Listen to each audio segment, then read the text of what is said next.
r/Nosleep. Posted by u/Robert Mort. I listen to a true crime podcast. About myself. Every night on my walk home from work, I listen to true crime podcasts. Even though my favorite podcast already released their episode for this week, the app said there was a new one. Excited, I hit play. It was a small town, the kind that still has mom and pop shops lining the street, the kind where everyone knows your name. But little did the residents know that they would soon be rocked by a horrible crime. I stopped at a traffic light. The red glowed in the darkness, glinting off the wet street. A black SUV sloshed by.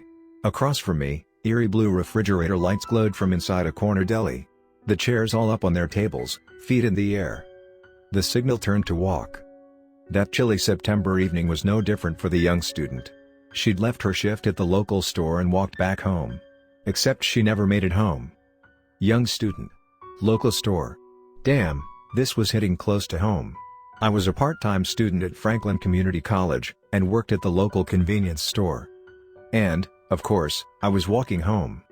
I glanced behind me, looking at the alleyway behind Alessandro's Pizza, which was dark except for the neon light spilling from the sign. Her boyfriend reported her missing the next day. The town conducted a volunteer-led search, and after 2 days, they found something. Dread formed in my stomach, anticipating a body. But what he said next was so much worse. Washed up on the shore of Worthington Lake, they found a pair of size 9 red Converse sneakers. I stopped and looked down at my red Converse sneakers, damp from the rain. What the hell? My heart began to pound. The shoes were sent to a forensic analyst, who would compare its wear pattern to another pair of her shoes to try and determine if they belonged to the victim. A rumbling sound made me jump. I turned to see a dark SUV turning left at the intersection. Didn't I see that car a few minutes ago? Maybe it's following me, and the car passed me and disappeared into the darkness. Come on, Sarah. Get a grip. Converse are popular sneakers. A little out of fashion, but still. 9 is a common women's shoe size. And what college student doesn't have some sort of a job? What, you think you're listening to some sort of prophecy of your own death? Yeah, right. After a few weeks, the results came back. The analyst was certain the shoes belonged to none other than Sarah Campbell. The blood drained from my face. Sarah Campbell. My name. What the fuck? How? I didn't have time to think. I forced myself to move. I broke into a run. The small shops turned into a colorful blur. Searching the lake came up empty. Without a body, a crime is hard to solve. But police didn't give up.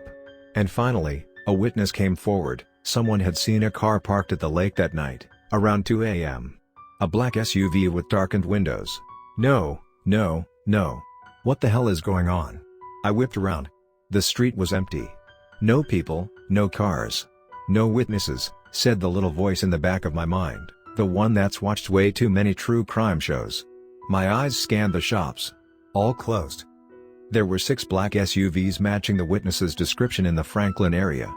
But one of them, in particular, caught Detective Nolan's eye.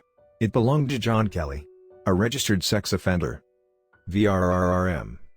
The sound was so soft I almost didn't hear it over the voice of the podcast. I whipped around, and there it was. 2 blaring white headlights behind me. Coming from a black SUV. I forced my legs to pump faster. The car didn't speed up, it crawled along, slowly, taking its time. Like the driver knew he could catch me, no matter what. I glanced back, trying to make him out behind the darkened windshield, but the headlights were too bright to see anything. Kelly wasn't just a registered sex offender. He'd been convicted of assaulting a woman he worked with, who had multiple piercings and short dark hair, just like Sarah. The car crawled down the road, stalking me, like a lioness stalks her prey. I veered left, onto a dark residential street. Just a few more steps. Headlights flashed across me, illuminating my running shadow on the pavement. I didn't look back. I just ran, as fast as I possibly could. The little brown house with the yellow shutters came into view. I sprinted across the grass, grabbing my keys from my pocket. Click. I threw the door open and slammed it shut behind me. Then I turned the deadbolt, collapsed against the door, and began crying. I heard the rush of the car passing our house, continuing down the road. But I wasn't safe. Gabe wasn't home yet. I was alone, in a dark house, with someone driving down the street who knew exactly where I lived. Still sobbing, I checked all the locks. Then I called Gabe, who assured me he was 5 minutes away. I made my way down the dark hallway and headed into the bathroom. Then I set my phone on the counter, grabbed a clump of tissues, and began to blow my nose. Click. I jumped. Whipped around. But it wasn't coming from outside the door. My phone screen lit up. The podcast was still playing. I must have hit it when I put the phone down. It had skipped several minutes forward, according to the play indicator. "What do you think happened to Sarah?" the baritone voice asked. I reached for it, to turn it off. Well, she'd told me she wanted to run away before. I stopped dead. It was Gabe's voice. Clear as day, coming from the speakers. "She did? Why?" the voice asked. "She wasn't happy with her grades, her job, her parents. She told me sometimes she'd dream of just moving to some random state and leaving it all behind." I froze, staring at the mirror. I never said that. Never. Gabe was lying? I mean, that was hurtful to me as her boyfriend, you know? I thought we were going to get married someday. But apparently she didn't feel the same way. My heart pounded in my ears. So you think she just skipped town, and is happily living her life out somewhere else? Rather than being abducted or murdered? A pause. Yes. That's exactly what I think. That's all for now. Thank you to our listeners. The outro played. I stared at my reflection, everything coming down all at once, my mind trying to race and catch up with what it meant. The front door creaked open. Footsteps sounded outside. "Sarah. I'm back." I backed away from the door. "Sarah?" My eyes fell on the window. I ran over to it, turned the lock.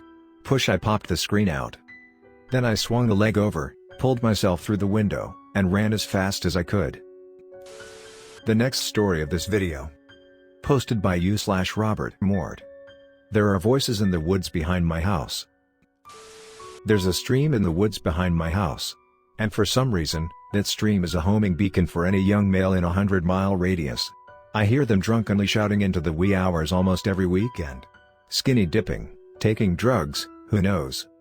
Tonight was no different. "Yo! Incoming! Splash! You little fucker!" Despite the stupidity of their conversation, a chill ran down my back. Who knows what a few drunk, and possibly high, guys would do if they knew a 25-year-old woman was living all alone, just a few hundred feet from the stream.